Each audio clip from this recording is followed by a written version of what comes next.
واجعله لنا هجتين يا رب العالمين.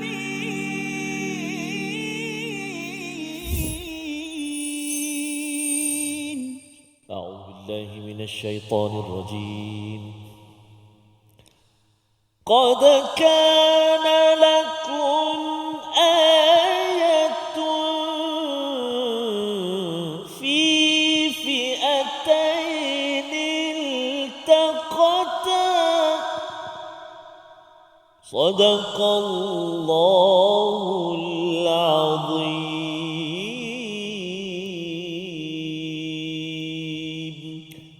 Assalamualaikum warahmatullahi wabarakatuh. Alhamdulillah wassalatu wassalamu ala Rasulillah wa ala alihi wa man walah. Syada la ilaha illallah, syada Muhammadan abduhu wa rasuluh. Allahumma salli ala sayidina Muhammad wa ala alihi wa sahbihi ajma'in. Amma ba'du. Apa khabar tuan-tuan dan puan yang dirahmati Allah sekalian? Kita bertemu dalam My Quran Time, Quran Salat Infak pada hari ini untuk sama-sama kita melihat dua lagi ayat pada hari ini daripada surah Ali Imran pada halaman yang ke-51 pada episod 174 pada hari ini, untuk sama-sama kita memaknai apakah cara untuk kita membina prinsip perjuangan, membina kebenaran dalam perjuangan, jelas misi dalam hidup kita ini yang dibawakan oleh surah ketiga, surah yang diberi nama Ali Imran. Dan pada hari ini kita bersama Al-Fadil Ustaz Tarmizi Abdul Rahman. Khabar Ustaz?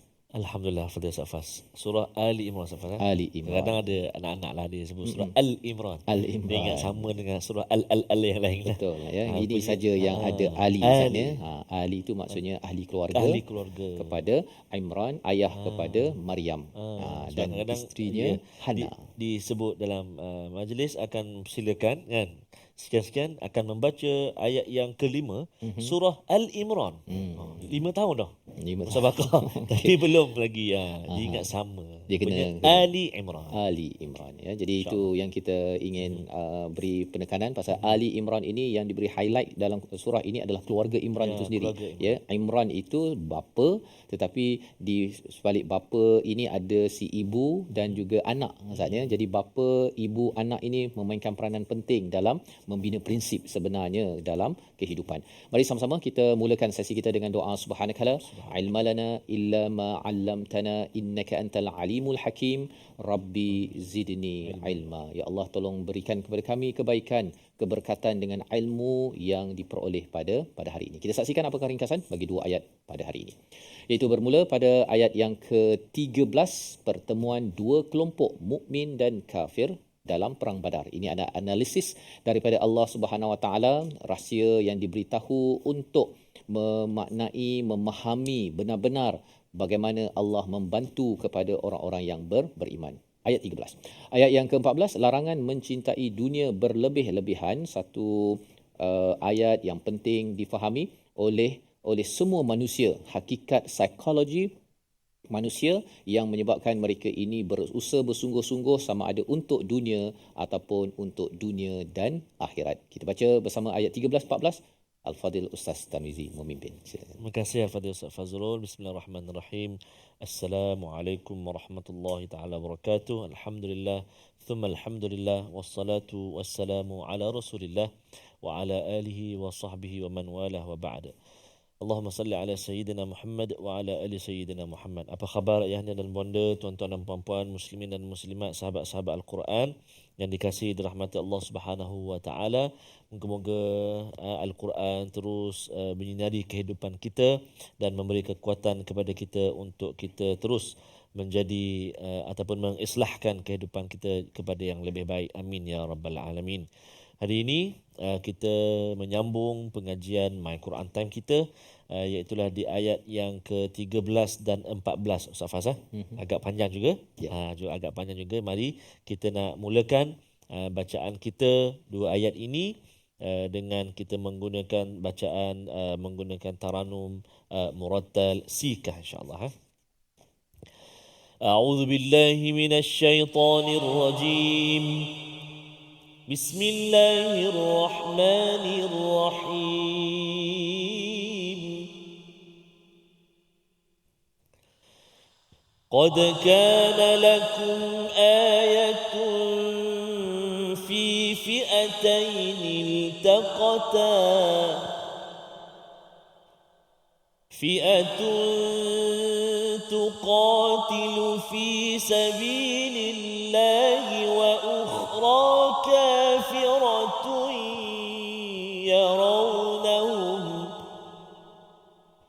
وأخرى كافرة يرونهم مثليهم رأي العين والله يؤيد بنصره من يشاء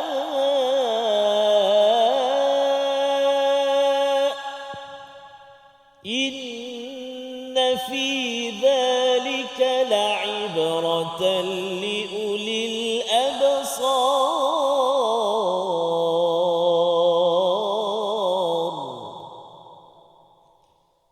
زين للناس حب الشهوات من النساء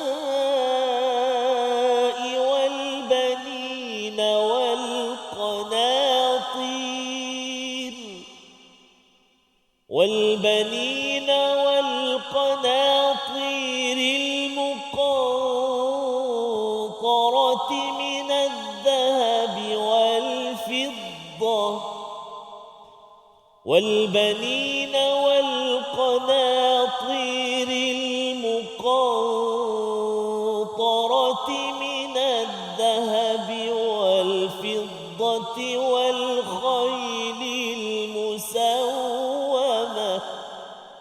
والخيل المسومة والأنعام والحرث ذلك متاع الحياة الدنيا والله عنده حسن المآب صدق الله العظيم. Surah Al-Azim, itulah bacaan ayat yang ke-13 dan 14. Terima kasih diucapkan pada Al-Fadhil Ustaz Tarmizi, ya. Panjang ayatnya Ustaz, ya. Lebih daripada setengah muka surat ini bercerita tentang apakah cara Allah satu ghalabun, ya. Dalam ayat 12 yang kita belajar sebelum ini, bagaimana Allah akan mengalahkan kepada musuh yang kafir kepada Allah Subhanahu Wa Taala. Allah menyatakan qad kana lakum ayatun fi fi'atainil taqata, ya, iaitu pada peristiwa ada satu tanda besar pada peristiwa pertemuan dua pasukan yang bertemu, iaitu satu pasukan tuqatilu fi sabilillah. Sudah tentu ini adalah kumpulan yang berjuang pada jalan Allah, maksudnya orang-orang beriman di kalangan diketuai oleh Nabi Muhammad sallallahu alaihi wasallam bersama dengan para sahabat. Wa ukhra, dan yang satu lagi adalah kafirah, iaitu mereka yang kufur musyrik daripada Mekah. Yarawnahum mithlaihim ra'yal ain, iaitu apa yang berlaku, mereka melihat pasukan muslim itu seperti dua kali ganda, Ustaz. Kalau kita tengok statistiknya, umat Islam 313, orang yang musyrik ini ada 950, ya, 950. Kalau orang Islam itu 77 daripada Muhajirin dan 236 daripada Ansar. Dua kuda je, Ustaz. Ya, ada 70 unta. Tetapi kalau orang yang bukan Islam musyrik ini ada 950 pejuang dan ada 100 kuda. 100 kuda lawan 2 kuda, Ustaz. Nah, kan, nak ceritanya memang orang Islam ni kecil sebenarnya jumlahnya, tetapi apakah yang Allah tolong? Allah nyatakan di sini yarawnahum, mereka melihat mithlaihim ra'yal ain, iaitu seperti orang Islam ni dua kali ganda. Jadi kalau mereka 950, jadi lebih kurang macam 1900, Ustaz. Jadi lebih kurang 2000. Mereka rasa macam ramainya umat Islam. Di situ sahaja cara mereka melihat itu sudah pun menyebabkan mereka rasa berdebar dan putus asa ataupun lemah semangat. Dan di situ Allah menyatakan wallahu yu'ayyidu binasrihi may yasha. Inilah cara Allah nak memberi pertolongan yang besar. Nasr ini adalah pertolongan yang besar dalam perjuangan umat Islam, bukan pertolongan sekadar nak minta air. Itu bukan nasr, ya. Ini kalau kita bercakap tentang benda-benda besar untuk agama. Jadi di hujung itu Allah menyatakan inna fi dzalika la'ibratan liulil absar, ini adalah satu pelajaran ya kepada siapa? Ulil absar. Sebelum ni kita jumpa ulul albab, mereka yang dapat isi, tetapi ini orang yang dapat melihat dengan mata hati mereka ya, bukan sekadar mata fizikal. Mereka hadir di dalam Badar dan mereka tahu bahawa rupanya kita menang ini, dan orang yang musyrik itu pun sebenarnya nampak dua kali ganda itu. Ini adalah satu panduan kepada mereka yang ada mata hati. Maksudnya Allah boleh sahaja memenangkan umat Islam, dan kalau katakan umat kafir itu walaupun besar, anytime, pada bila-bila masa sahaja Allah boleh kalahkan. Jadi bagi kita, dengan mata hati kita, dengan makin banyak berinteraksi dengan Al-Quran, maka insya-Allah moga-moga kita juga akan melihat dalam hidup kita ini, asalkan berada pada fi sabilillah. Kita nak buat baik, walaupun kita ada kelemahan-kelemahan, kita tahu kita ada kelemahan, ada dosa, tetapi kalau kita selalu berada fi sabilillah, pada tuan-tuan yang berada di rumah, yang berada di studio, kita mohon ampun pada Allah, la tuzigh qulubana ba'da idh hadaitana wa hab lana min ladunka rahmah innaka antal wahhab. Selalu berdoa, insya-Allah Allah akan memberi nasr, pertolongan, dan inilah cara kita menguatkan prinsip untuk terus berjuang. Kita berehat sebentar, kembali semula selepas ini. Nama Quran Time, Quran, Salat, Infaq, insya-Allah. واجعله لنا هجتين يا رب العالمين.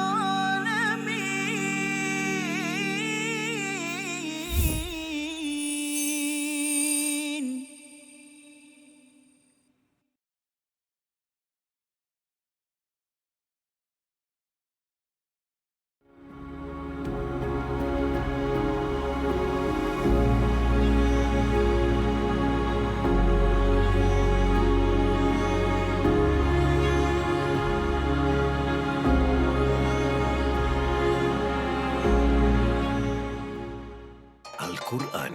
Pelajari dan dalami kesempurnaan bacaan mengikut hukumnya. Fahami dan hayati maksudnya.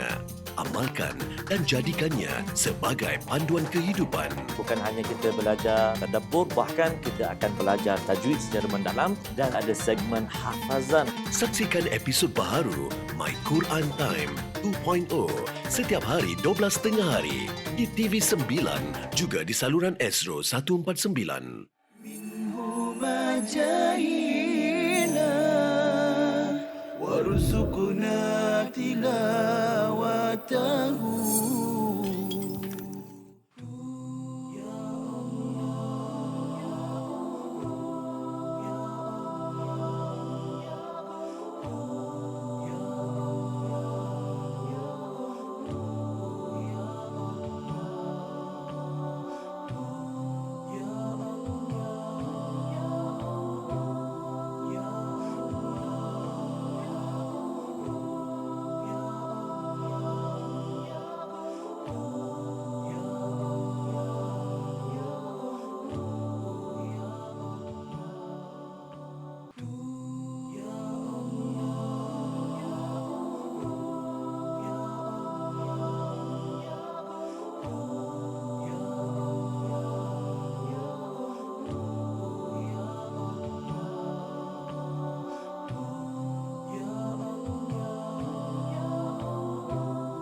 واجعله لنا هجتين يا رب العالمين.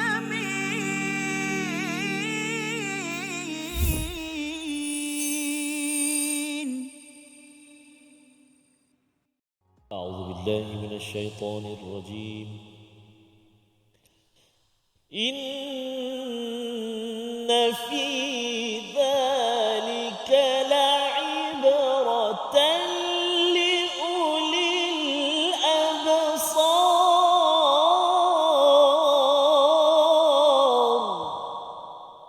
صدق الله العظيم. Surah Al-Azim, kembali kita dalam My Quran Time, Quran Salat Infak pada hari ini pada ayat yang ke-13 dan ayat yang ke-14 untuk terus memimpin diri kita berada di atas jalan kebenaran Al-Haq dan terus jelas dengan misi kehidupan kita.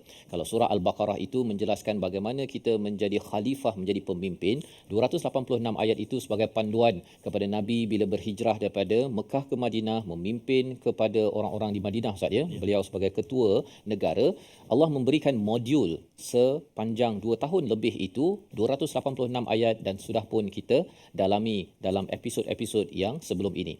Maka untuk meneruskan lagi bagaimana apabila menjadi pemimpin, apabila kita menjadi individu keluarga yang terus berpijak kepada misi kebenaran, maka Allah bawakan surah Ali Imran di mana sebentar tadi di hujung ayat 13, inna fi dzalika la'ibratan liulil absar, Ustaz ya. Mereka yang mempunyai mata hati dapat melihat hakikat bahawa sebenarnya Allah boleh memenangkan dengan formula Allah. Itu point dia. Maksudnya dapat melihat dengan mata hati, bukan sekadar dengan mata kasar. Mata kasar memanglah kira-kira memanglah umat Islam 313 kan. Tetapi bila Allah letakkan ya nampak seperti dekat 2000, dekat 300, macam mana boleh jadi 2000? Sudah tentunya itu adalah kuasa daripada Allahu la ilaha illa huwal hayyul qayyum. Kadang-kadang benda tu bukan real pun, boleh je dalam hati kita. Kadang-kadang kalau kita nervous, Ustaz kan, nervous itu kita nampak macam cikgu kat depan itu ya, macam singa pun ada kan, dia macam dia tengok padahal dia sedang memberi perhatian kan.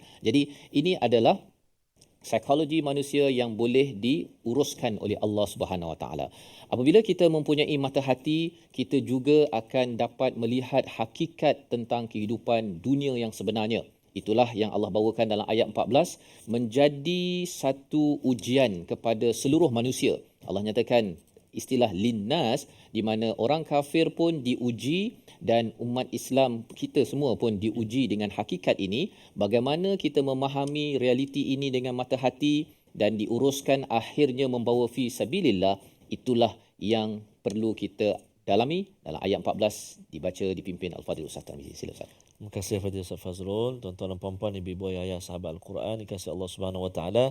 Kita nak baca ayat yang ke-14. Kalau ayat 13 tadi tu subhanallah Ustaz Fazrul, saya ada sikit pengalaman dapat sampai ke medan Badar tu. Jadi insya-Allah nanti perjalanan umrah kalau ada, insya-Allah kita akan singgah Ustaz Fazrul di situ dan kita nak tengok ayat ini Ustaz. Ayat ini bergema nanti insya-Allah. Dan ayat ini pasal Badar ini, lepas tu terus cakap pasal cabaran ujian hidup Ustaz. Masya-Allah. Jadi itu yang kita nak baca ni. Betul, mengapa ia berlaku begitu. Okey, baik. Jadi kita baca sama-sama ayat yang ke-14. A'udzubillahi minasyaitonirrajim. Zuyyina lin-nasi hubbus syahawati minan nisa'i wal banina wal qanatiril muqantarah والقناطير المقنطرة من الذهب والفضة والخيل المسومة والأنعام والحرث ذلك متاع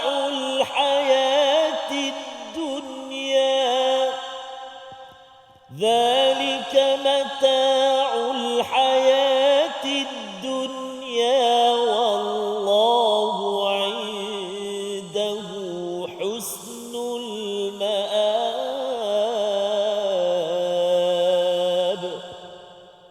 صدق الله العظيم. Surah Al-Azim ayat yang ke-14 ini menceritakan hakikat manusia secara keseluruhan Ustaz ya. Apabila nak berjuang pada perang Badar itu, Allah sudah bawakan satu perspektif bagaimana mata hati melihat ya, Allah boleh memenangkan dengan cara Allah. Dan apabila kita ingin berada fi sabilillah ini, persediaan kepada umat Islam yang akan pergi ke Uhud Ustaz ya, pada tahun ke-3 Hijrah, pada peperangan perjuangan yang seterusnya, Allah bawakan hakikat bahawa seluruh manusia ini zuyyina linnasi hubbus syahawat, iaitu setiap manusia ini akan dihiaskan Ustaz ya. Dalam perbincangan zuyyina linnas, dihiaskan ini, siapa yang hiaskan? Satu, Allah hiaskan. Allah hiaskan pada manusia ini untuk mencintai kepada wanita, kepada anak, kepada harta, kepada kuda dan juga kepada binatang ternakan dan juga sawah ladang. Ya, ada beberapa perkara di sini, iaitu 6 perkara. Ya, 6 tahap Allah hiaskan. Ya. Jadi dalam surah Al-Kahfi Allah yang dia nyatakan inna ja'alna ma'alal ardi zinatan laha linabluwahum ayyuhum ahsanu amala. Baik. Tetapi dalam masa yang sama zuyyina ini juga pasal dia dalam bentuk pasif Ustaz ya, dalam bentuk majhul, boleh juga dihias itu oleh diri kita. Kita rasa bahawa oh dia ni cantik. Kan. Itu yang kedua. Ataupun yang ketiganya, kadang-kadang mungkin bukan kita, bukan Allah yang menghias, tetapi mungkin kawan mak kita. Kan, bila dia tahu bahawa kita ni sewa rumah Ustaz, kan. Jadi mak cakap bila lagi nak beli rumah? Kan. Ataupun bila kereta tu tak berapa besar, kan. Bila lagi nak naik kereta besar? Gitu kan. Jadi mak ke kawan ke dia menghiaskan beberapa perkara yang Allah nyatakan di sini. Jadi itu psikologi pertama, zuyyina. Dan ketika manusia ini dihiaskan itu apa? Bukan sekadar untuk cantik, tetapi dia menyebabkan cinta Ustaz. Hub ini satu perkataan yang memang powerful, pasal dengan cinta orang boleh buta Ustaz. Dia kalau dah nampak dah kereta tu cantik, dia tak kisah dah apa cabaran yang ada untuk dapatkan kereta tersebut. Kalau dia dah nampak yang wanita itu cantik, dia tak apa, bergadai bergolok ke, tanah digadai ke, apa ke, yang penting saya dapat wanita itu. Jadi beberapa perkara yang Allah senaraikan ini, khitab ataupun tempat ataupun siapakah yang disampaikan perkataan ini adalah untuk orang lelaki Ustaz. Ya, senarai ini disenaraikan pada orang lelaki. Kalau ada yang tanya ini ayat ni bukan untuk perempuan ke? Kan? Sebenarnya wanita ini Ustaz ni dia berbeza sikit dia punya psikologi dia, ya.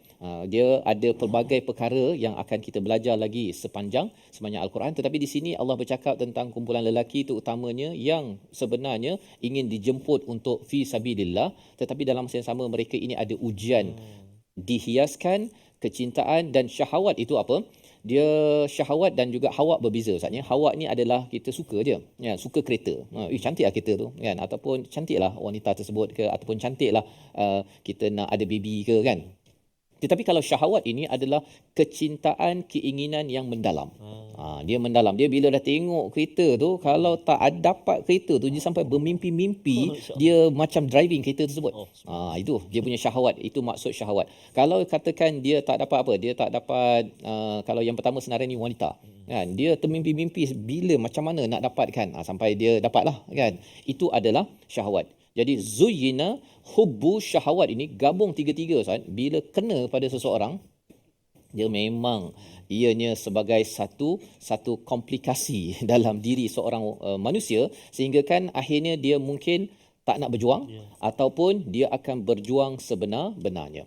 Dan bila Allah menggunakan perkataan mina di situ, maksudnya apa? An-nisa wal banin wal qanatir, semua ni wanita, anak dan sebagainya, itu bukan tujuan. Dia bukan sekadar nak dapatkan wanita tersebut, ya, kalau ustaz ke kan saya kan. Dia bukan wanita itu sahaja sebagai tujuan, tapi wanita itu sebahagian daripada tujuan.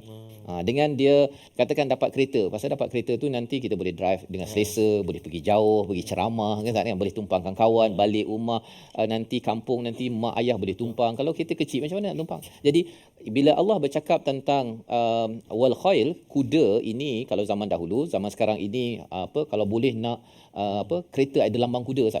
Kalau tak lambang kuda pun lambang lain pun okeylah. Tapi biasanya orang cakap kalau beli kereta Ustaz ya, orang tak cakap saya mempunyai kereta 3,000 kuasa ayam. Tak ada kan? Dia akan cakap 3 kuasa kuda, ya, 1 horsepower. Jadi nak ceritanya ialah senarai ini saling berkait antara satu sama lain, dan psikologi inilah yang Allah bongkarkan untuk kita memahami. Kalau kita tak faham komplikasi dalam An-Nisa wal Banin, perkara-perkara ini, kita mungkin akan terkandas dalam jalan perjuangan. Itu yang berlaku pada orang kafir ataupun dalam Uhud Ustaz ya. Orang Islam 1,300 lebih baik. Pasal apa? Pasal rupanya mereka golongan yang munafik ini, mereka tidak memahami, tak dapat menguruskan kecintaan pada isteri mereka, kepada anak mereka, ya, pasal mereka sudah terperangkap dengan perhiasan kecintaan syahwat ini, sehingga mereka memilih untuk balik semula, tidak mahu berada fi sabilillah. Jadi mengapa ada An-Nisa dan apa kaitan pula dengan susunan dalam ayat ini? Kita berehat sebentar, kita lihat dahulu perkataan pilihan pada hari ini. iaitu perkataannya ialah wallahu yu'ayyidu binasrihi, ya, yang membawa kepada kata akar ayyada, menguatkan, menolong. 11 kali disebut di dalam Al-Quran, muncul dalam surah Al-Maidah, surah Al-Anfal, surah Al-Mujadalah, untuk kita sama-sama memahami bahawa Allah akan terus memberi bantuan kepada siapa? Kepada siapa yang dikehendakinya, iaitu kepada orang beriman apabila kita dapat melihat realiti Badar dan bagaimana realiti ini juga membuat persediaan kita untuk Uhud, untuk perjuangan hidup kita seharian pada waktu ini. Kita berehat sebentar, kembali semua sama lepas ini My Quran Time, Quran Salat Infaq, insya-Allah. واجعله لنا هجتين يا رب العالمين.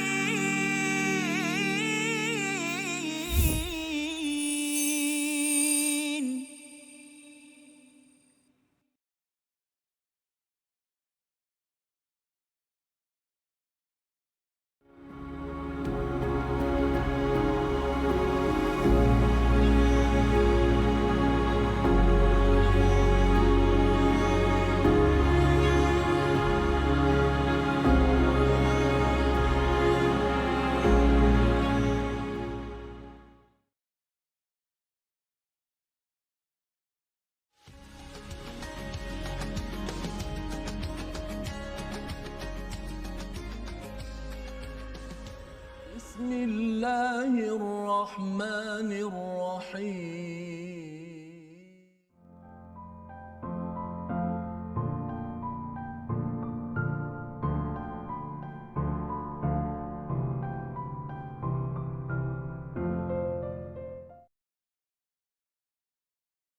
منه ما جاهينا وارزقنا تلاوته. Dia hadis palsu disebut hadis maudhu' satu. Okey. Ada hadis la yu'rafu, hadis yang tak diketahui. Okey. La yasih, tidak sahih. Tidak sahih. Ada satu jenama dia la aslalahu, tidak ada asal. Antara nama lain hadis palsu adalah tidak ada asal. Ya. Tuan-tuan Kalau- perempuan, catatkan dalam nota. Kalau kita jumpa seorang budak lelaki kan, Ha. kita tanya dia, adik dari mana? Kan? Saya dari sana. Mana mak? Saya memang tak ada mak. Ayah? Ayah pun tak ada. Memang yatim piatu ke? Tak. Saya memang lahir, tiba-tiba ada kat dunia ni. Alamak. Jadi sepatutnya anak ni dia mesti ada ayah, Ada ayah, ada mak. ibu yang melahirkan dia. Ya, Kalau dia kata dia tiba-tiba muncul, siapa pun tak boleh nak terima. tak boleh. Demikianlah hadis palsu. Tiba-tiba muncul, tidak ada sanad, Okey. tidak ada periwayatan, tidak ada jalur periwayatan. Okey. Tiba-tiba muncul, tiba-tiba tersebar. واجعله لنا هجتين يا رب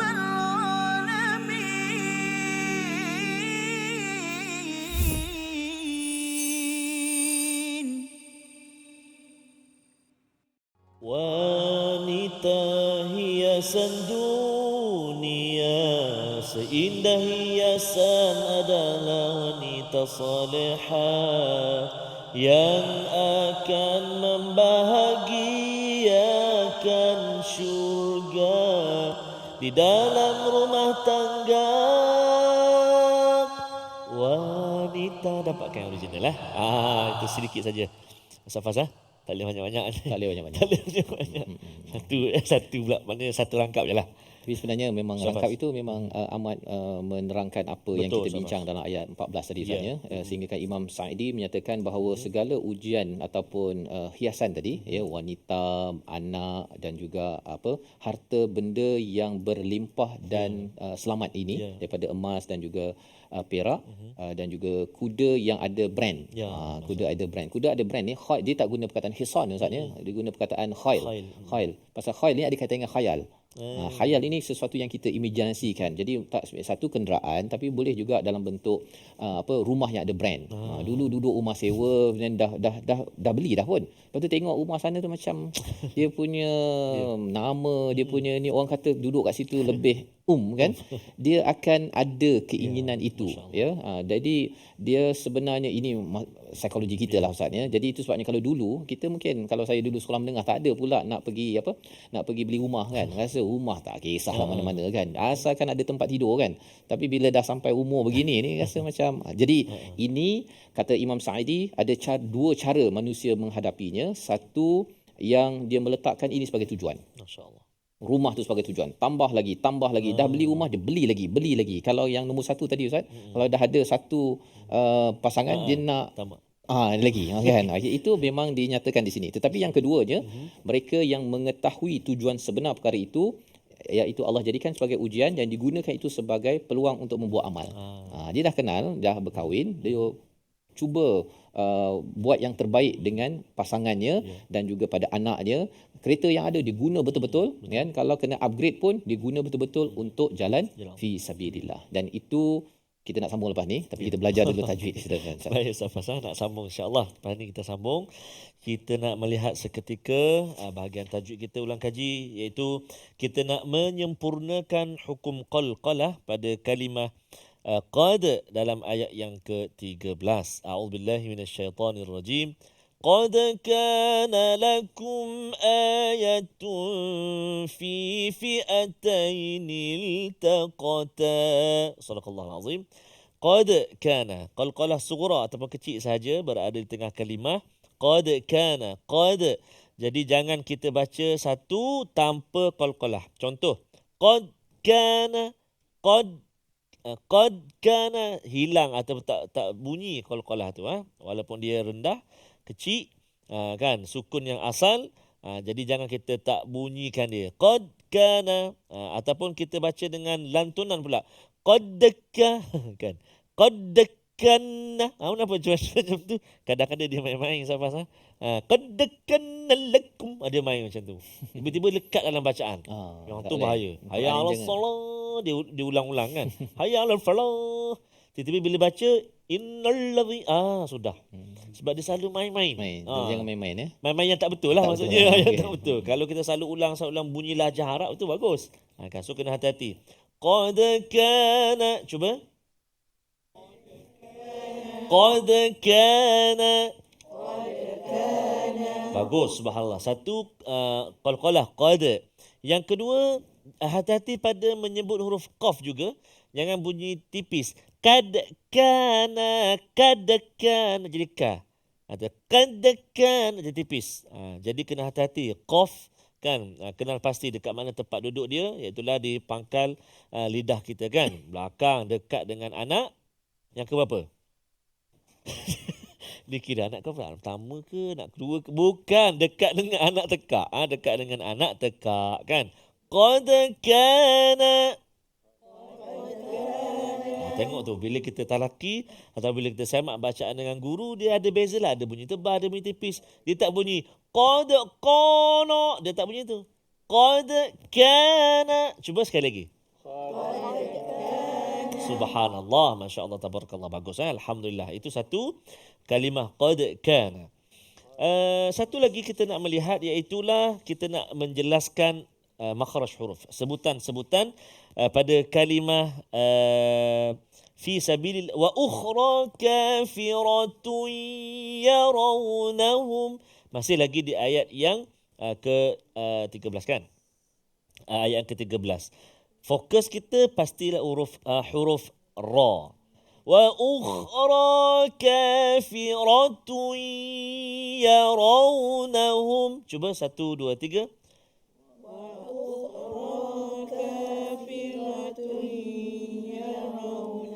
Bagus. Wa ukhra kafiratun yarawnahum. Sekali lagi 1, 2, 3. Wa ukhra kafiratun yarawnahum. Baik, satu kalimah wa ukhra. Okey, tebal wa ukhra. Yang kedua, fokus kita pada kafirah.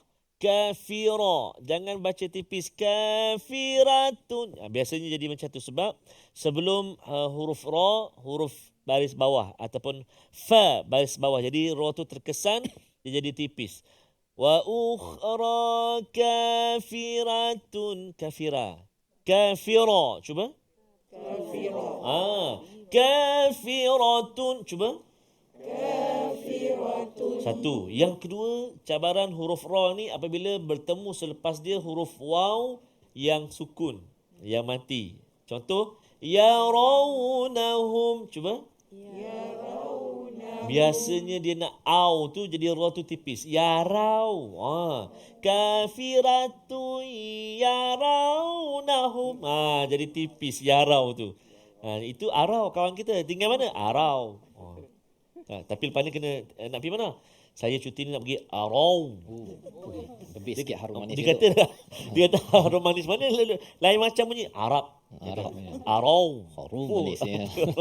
Subhanallah, tu contoh, jangan marah lah. Itu contoh gurau je. Jadi, tapi baguslah kalau kita dapat praktikkan sebutan tu supaya dalam bacaan kita bunyi tepat lah. Sekali lagi. Wa ukhra kafiratun yarawnahum. 1, 2, 3.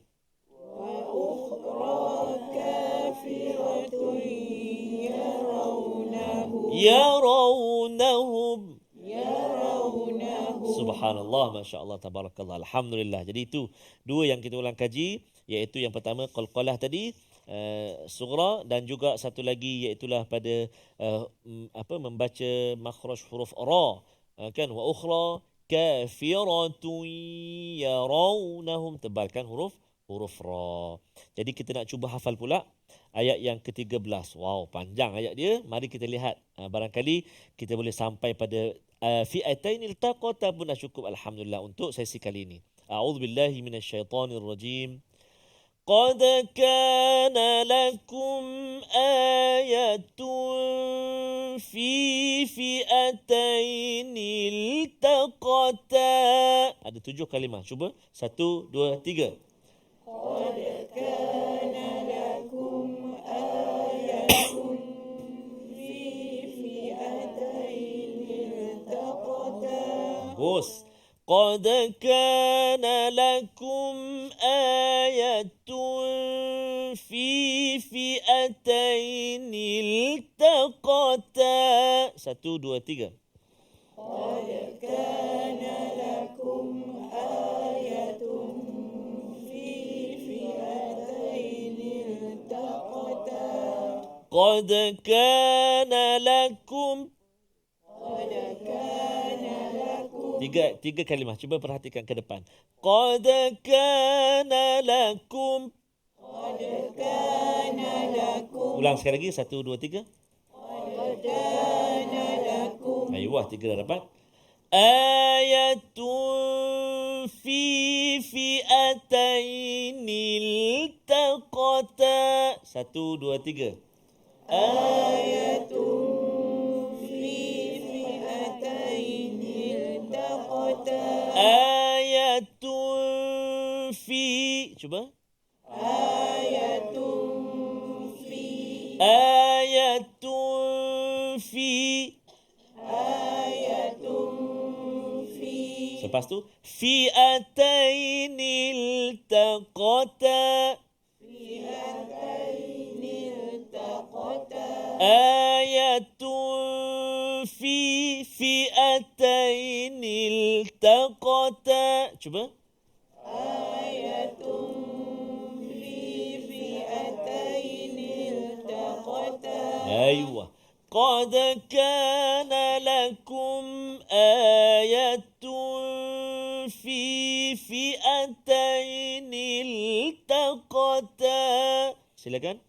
Qad kana lakum ayatun fi fi'atainil taqata. Saya ujung je saya ingat apa dia, taqata tu je. Tak apa. Perlu kepada banyak lagi ulangan baru kita baca beberapa kali baru kan. Dia sekurang-kurangnya ada satu kaedah tu 40 kali ulang tengok. Baca tu dengan tengok. Qad kana lakum ayatun fi fi'atainil taqata. 40 kali.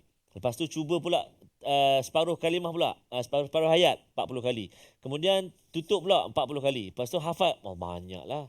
Tak datang Quran time lah, jangan macam tu. Itu maksudnya ada kaedah-kaedah dia. Begitu juga dengan Al-Quran Al-Hafiz kita, dipandu, diajar ataupun dibuat panduan untuk kita hafal. Jadi banyakkan ulang insya-Allah. Sebab tu kita nak rehat ni, sebab kita nak sambung selepas itu perbincangan kita menarik ayat yang ke-14. Berehat seketika, My Quran Time, Quran, Salat, Infaq.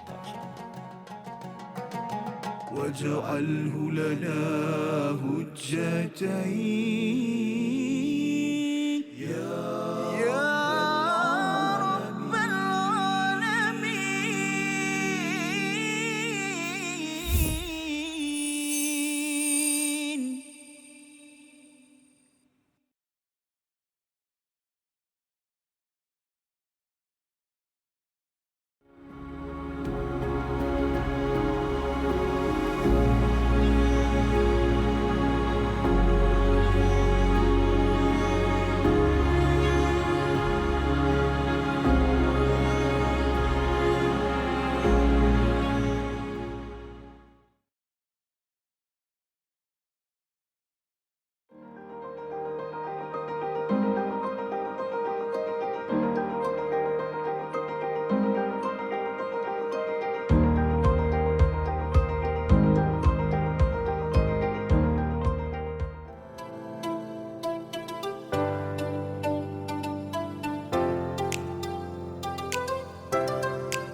جاهنا وارزقنا تلاوته.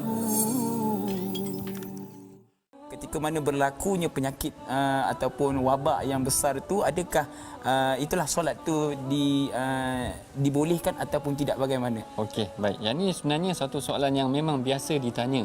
Iaitu pada awal-awal Covid dulu, kalau tuan-tuan puan-puan perasan, yang mana sebahagian besar daripada masjid, bukan sebahagian besar, maknanya semua masjid dalam negara ni ditutup. Dan dia bukan dilakukan di Malaysia sahaja, bahkan di seluruh dunia Ustaz Husaini. Saya ingat dekat Mesir tu ada macam satu demonstrasi depan masjid, orang solat juga. Walaupun masjid dikunci, kerana pada mereka dia kata solat jemaah ni perkara yang wajib, kita kena solat juga macam mana pandemik pun yang berlaku.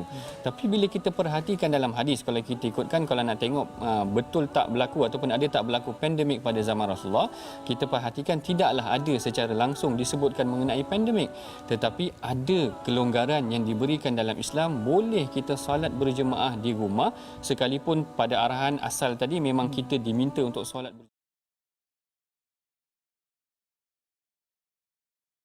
واجعله لنا هجتين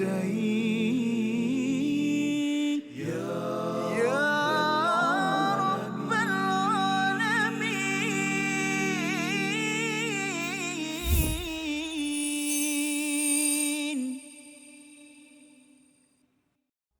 Kembali kita dalam My Quran Time, Quran, Salat, Infaq. Pada hari ini kita melihat kepada ayat yang ke-13 dan ayat yang ke-14. Sebentar tadi pembongkaran Allah Subhanahu Wa Taala tentang psikologi manusia yang amat complicated, ya, dan perkara itulah yang perlu kita fahami agar ianya dapat diuruskan dengan panduan hidayah daripada Allah Subhanahu Wa Taala. Allah menyenaraikan 6 kategori perkara yang menyebabkan kita tertarik, Ustaz, ya, tertarik, dan di sinilah kita ingin membaca di bahagian hujung itu daripada perkataan dzalika sehingga ke hujung ayat 14, satu kaedah bagaimana menguruskan keterkaitan ataupun kalau kita tertarik, ya, dengan salah satu ataupun keenam-enam perkara ini yang berlaku dalam hidup kita melangkau kepada usia kita yang bertambah. Ayat 14 di bahagian kedua bersama Al-Fadhil Ustaz Tarmizi. Terima kasih Al-Fadhil Ustaz Fazrul. Tuan-tuan dan puan-puan, ibu-ibu, ayah-ayah, sahabat Al-Quran, dikasihi rahmat Allah Subhanahu Wa Taala. Kita nak baca lagi sekali ayat yang ke-14. Ayat yang ke-14 kalau kita perhatikan, ayat yang ke-14 tu dia ada macam bunga tu Ustaz Fazal. Kalau masa ataupun sengah-sengah pengajian Al-Quran dia bahagikan ikut hafalan lah. Dipanggil makra' kan. Satu makra', dua makra'. Satu juzuk ada 8 makra'. So dalam juzuk yang ketiga ini sampai kepada husnul ma'ab itu adalah merupakan salah satu maqra'. Baik. Jadi kita cuba baca ayat yang ke-14 sekali lagi menutup bacaan ataupun perbincangan kita pada hari ini, ayat yang ke-14 insya-Allah. A'udzubillahi minasyaitonirrajim. Zuyyina lin-nasi hubbush shahawati minan النساء والبنين والقناطير المقنطرة من الذهب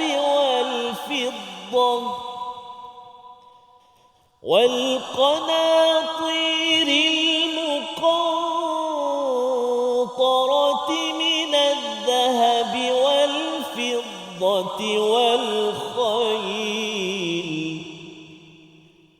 والخيل المسومة والأنعام والحرث ذلك متاع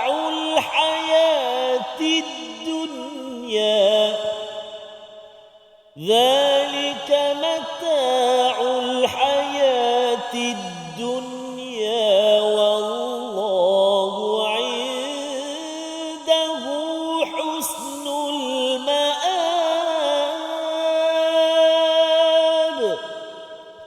والله عنده حسن المآب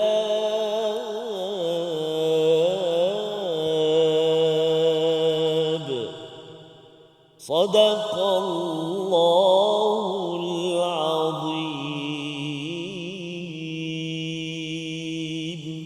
Surah Al-Azim, gitulah bacaan ayat yang ke-14 menjelaskan tentang psikologi kita Ustaz ya. Bagaimana kita boleh memilih dua jalan, sama ada kita memahami semua 6 perkara ini sebagai satu medium, bukan sebagai satu tujuan ya, sebagai satu perantara, di mana kalau kita bercakap tentang perkara yang pertama, seorang wanita ya, seorang lelaki mendapatkan seorang wanita itu untuk mendapat kegembiraan, ketenangan, kemudian daripada pembinaan sebuah keluarga itu lahirnya anak, itulah yang dikaitkan dengan perkara yang kedua, banin Ustaz ya.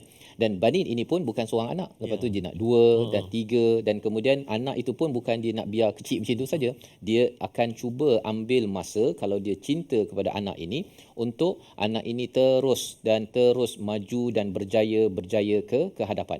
Dan bila sudah ada anak ini, apakah cara untuk memastikan bahawa si wanita, pasangan dan juga anak ini dapat ditadbir dengan baik? Maka seseorang itu ada psikologi untuk mengumpulkan harta ya, mengumpulkan harta wal qanatirul muqantarah, iaitu harta yang bertimbun-timbun dan juga ianya secure Ustaz ya, selamat ya. Jadi kalau dia dia kumpulkan harta, kalau tak selamat dalam akaun contohnya, dia itu sebabnya dia tengok bank setiap hari tu kan, nak tengok nombor dia dah bertambah kan. Jadi kalau bertambah, dia sanggup bekerja untuk dapatkan yang pertama wanita, untuk dapatkan anak, walaupun sebenarnya kalau katakan nak dapatkan kalau orang fikir Ustaz ya, setengah orang fikir dapat anak nanti kena bayar kena bayar pampersnya, diapersnya, kena susunya, kemudian nanti dia menangisnya, merengeknya, kemudian kena ubatnya apa sebagainya. Kalau orang fikir bahagian yang mencabarnya itu, orang tak nak anak. Betul. Ya, tetapi kerana kerana ada hub yang ditanamkan Allah kepada seorang ayah ataupun seorang ibu,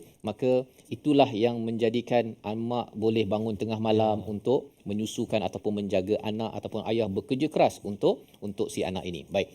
Tetapi dalam masa yang sama, bila Allah menggunakan perkataan zalika mata' di hujung ayat itu, mata' ini sesuatu yang menggembirakan dan dia bertahap-tahap, makin lama makin nak gembira dan nak lebih Ustaz. Sebabnya kalau cakap tadi tentang harta, mula-mula dia dah dapat gaji 2,000 kan. Lepas tu dia rasa macam 2,000 tak cukup 5,000. Nah, 5,000 dah ada tak cukup 10,000. Dia tak cukup nak 30,000. Lepas tu dia nak tambah. Itu adalah kehidupan kita.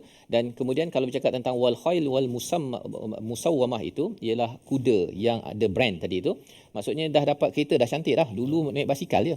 Kan. Dah dapat kereta ada brand kecil tapi tak cukup. Lepas tu dia nak tukar lagi dan tukar lagi. Dan ini adalah psikologi tentang manusia. Apa lagi? Wal an'am. An'am ini adalah binatang ternakan. Bukan dia nak binatang tu. Dia sebenarnya nak binatang itu untuk menggembala, untuk menyusukan ataupun dapat susu. Dalam kaedah zaman sekarang ni, an'am ini macam office, macam staff. Pasal daripada staff itu dia buat kerja dan akhirnya mendatangkan duit kepada dia. Dan di hujung itu wal harth adalah sawah ataupun hasil tanaman. Lebih kurang zaman sekarang orang bagi saham lah Ustaz. Duit itu kalau boleh berganda, kalau kita dapat cek contohnya kan. Cek itu kalau kita dapat letak dalam wallet, kita tak settle lagi. Dia cek letak dalam account, lepas tu bila dah clear tengok nombor bertambah dalam bank itu, baru dia wah ini mata, inilah yang membahagiakan saya. Jadi Allah beritahu perkara ini kerana apa? Kerana ada orang yang hidupnya memang nak cari ni, tak habis-habis hidupnya. Pusing cari 6 perkara ni. Tetapi ada orang yang dia gunakan semua 6 perkara ini untuk menambah amal, dan di situlah sebenarnya Allah menyatakan cara nak menguruskan perkara ini kalau kita mempunyai keinginan tak bertepian. Kan? Ada orang yang memang rumah dia tu dia nak tukar kan. Sofa dia tu kalau boleh setiap sebulan nak tukar kan. Pasal apa? Tengok dekat katalog dia nak tukar lagi. Kalau berlaku peristiwa itu, maksudnya dia tidak berada fi sabilillah. Dia hanya berada pada kehidupan dunia yang tak boleh transfer kepada akaun akhirat. Allah beritahu solusinya, wallahu indahu husnul ma'ab. Dah cukuplah tu. Kan lebih kurang. Di sisi Allah lah tempat untuk kembali, di mana Allah akan memberikan apa? Wanita, anak ataupun harta ataupun apa sahaja yang ada di sini di akhirat nanti itu dalam keadaan yang terbaik. Itu sebabnya ayat yang seterusnya itu bercerita tentang detail apa yang Allah akan bagi. Namun pada hari ini kita lihat dahulu resolusi kita untuk kita amalkan bersama. Kita saksikan. Yang pertama, yakini bantuan Allah jika kita menolong agamanya. Yang kedua, kita melihat segala perkara dengan mata hati dan akal fikiran, bukannya hanya melihat dalam bentuk fizikal. Yang ketiga, hadapi ujian dan dugaan dunia ini dengan iman, dengan panduan daripada Al-Quran. Kerana kalau tidak, kita akan terus berada dalam istilah zaman sekarang, rat race Ustaz. Dia kejar sana, kejar, dah dapat duit kan. Mengapa cari duit? Kerana anak kan. Tapi bila dah dapat duit, tak sempat pun spend masa dengan anak. Kan? Perkara-perkara tersebut yang akhirnya bila dah tua, rasa macam saya menyesal tak sempat bersama dengan pasangan, dengan anak. Ya. Pasal apa? Pasal nak kumpulkan duit, pasal nak guna untuk anak. Tapi anak sudah pun pergi kan, berada di luar sana. Jadi inilah panduan yang kita akan belajar lebih lagi, dan kita doa Allah pimpin kita dalam menguruskan hal dunia. Silakan. Terima kasih Fadil Safas. A'udzubillahi minasyaitonirrajim. Bismillahirrahmanirrahim. Alhamdulillahi rabbil alamin, wassalatu wassalamu ala asyrafil anbiya'i wal mursalin wa ala alihi wa sahbihi ajma'in. اللهم صل على سيدنا محمد وعلى آل سيدنا محمد. اللهم ya Allah wa ya Rahman wa ya Rahim, di saat yang penuh barakah ini ampunilah dosa kami ya Allah. Ampunilah dosa-dosa kami ya Rahman. Ampunilah dosa ibu ayah kami, ibu ayah mertua kami, muslimin muslimat, mukminin dan mukminat bi rahmatika ya arhamar rahimin. Ya Allah ya Tuhan kami, jadikan kehidupan kami kehidupan yang mengejar dan menggapai keridaan-Mu jua ya Allah. Jangan Kau pesongkan ya Allah jalan kami menuju-Mu ya Allah dengan kehidupan dunia yang sementara ini ya Allah. Bahkan jadikan ia kenderaan kami untuk kami menuju syurga-Mu ya arhamar rahimin. Sallallahu ala sayyidina Muhammadin nabiyil ummi wa ala alihi wa sahbihi wa baraka wa sallam. Walhamdulillahi rabbil alamin. Taqabbalallah. Minna wa minkum taqabbal ya karim. Semoga Allah mengabulkan doa kita pada hari ini, dan terus kita akan memilih jalan yang tepat Ustaznya dalam psikologi kita yang disampaikan pada ayat 14. Ini adalah satu panduan besar kerana kita nak berada di atas kebenaran ini. Kita bukan sekadar secara langsung, tetapi ada ujian yang tersendiri. Ini yang kita ingin memanfaatkan tabung gerakan Al-Quran sebagai satu platform untuk tuan-tuan menyumbang dan juga berhubung dengan nombor hotline yang ada untuk kita sama-sama menjelaskan pada dunia bahawa kita ada Tuhan yang memberi panduan untuk kita menuju kepada daerah syurga yang penuh dengan kenikmatan. InsyaAllah kita bertemu lagi untuk melihat apakah cara Allah memujuk diri kita kalau kita ada keinginan tidak bertepian yang kadang-kadang ia meresahkan. Baik, Quran Time, Quran Salat Infaq, insyaAllah.